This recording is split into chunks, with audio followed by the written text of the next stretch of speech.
Welcome to Art Spot Online, the Tampa Museum of Art's art-making activity series for children and families. Together we'll learn about a work of art at the Tampa Museum of Art and get inspired to create a new work of art. Today's Art Spot activity is sponsored by Hillsborough County, the Institute of Museum and Library Services, Tico Energy, and Wells Fargo.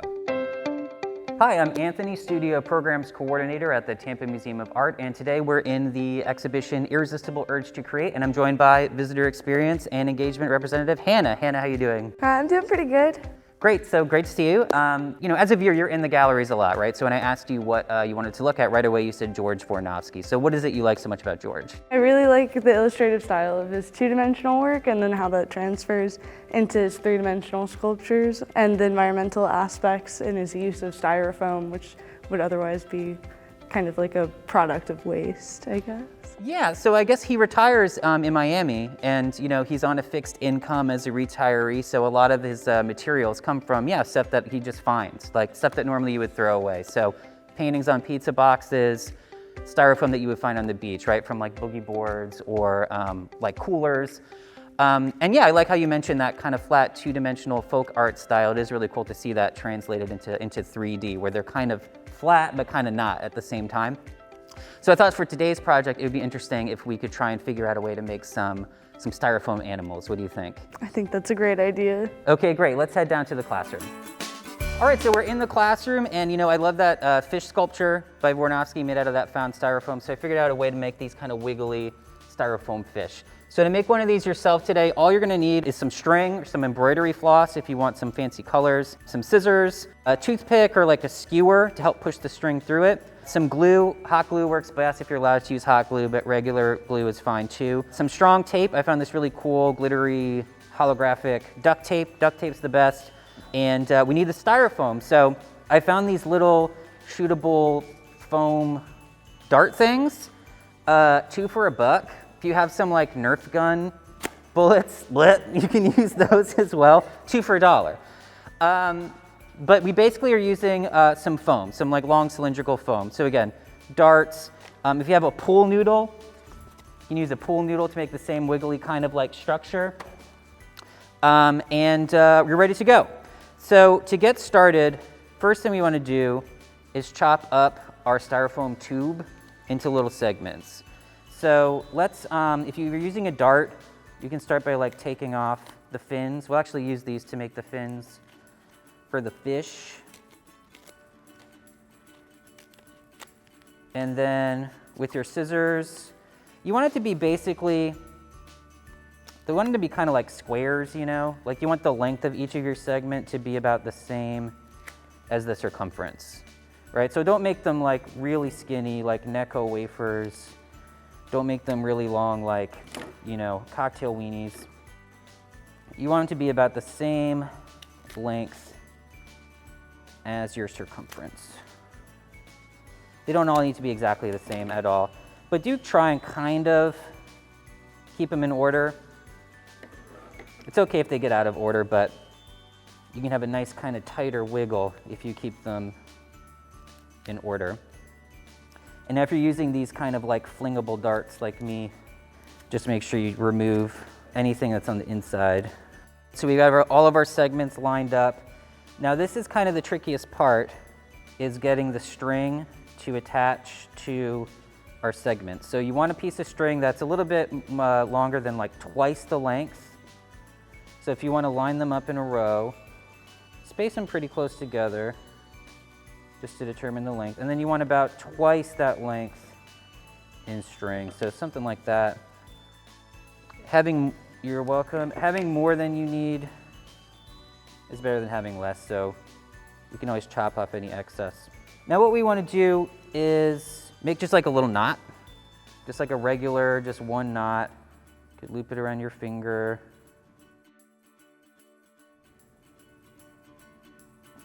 Boop. We basically just want a little chunk that our toothpick or skewer can like connect to, and we're gonna like push it through the foam using that little knot that we made. So we're gonna start at the tail and just right on the top, And then using the pointy skewer, you can literally just push it through so that it goes into the middle. It might take a couple tries, but the styrofoam is like really easy to push stuff through it. See, there we go.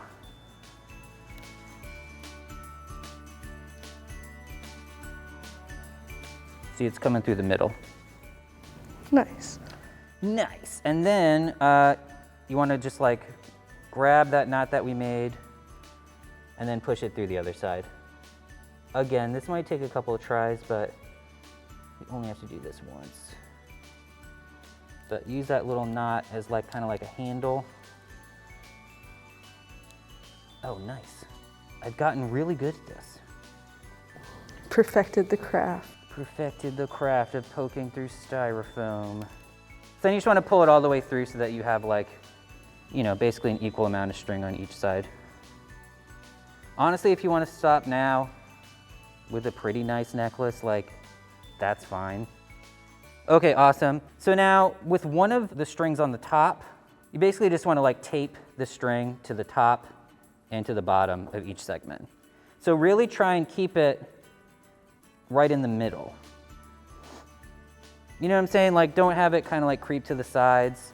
It'll work, but you'll just get a nicer, more like, you know, authentic fishy motion if you keep that string right down the middle. So I've lined it up on the top and the bottom. Now all we need to do is cut pieces of tape and then just wrap it around.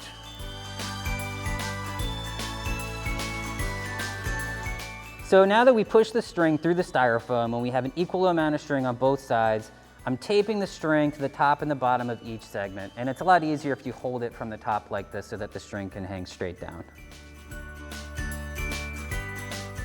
Are you at the last one?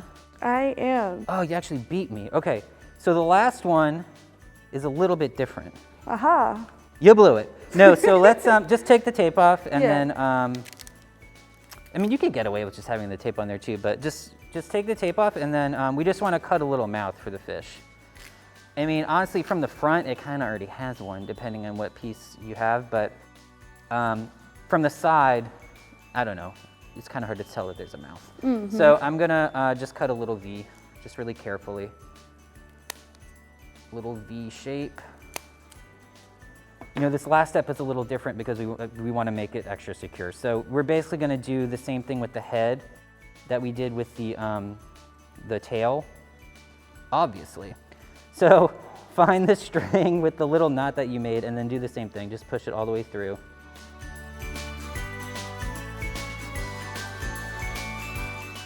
Oh, I'm so excited. It's starting to look like a fish.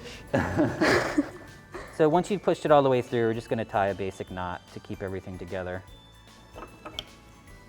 And then just trim off the excess. We're getting there. We've got some good wiggly motion. So we have our basic fish shape, so now we can kind of get creative and add some fins. I just used the extra foam that was, you know, stuck to the darts because they already kind of, I mean, they're literally fins already.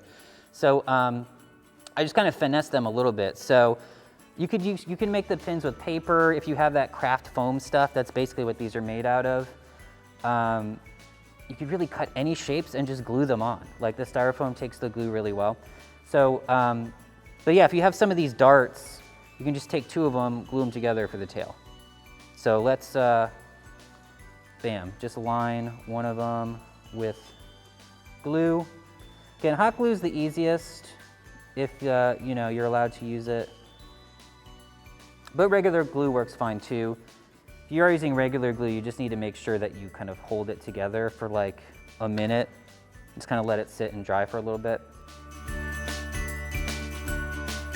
So if you'll notice on mine, you can see that, you know, fin shape. But I cut it into 3 pieces. Do you know why I did that? Segmented. Exactly. We don't, just like the side fins, you don't want like one piece to overlap multiple segments because then that'll just move as one piece and it won't have that cool like wiggly action. So whatever shape that you make, I'm just going to go with, well, okay, let me make this little point here. Whatever shape that you make sure that you cut it into pieces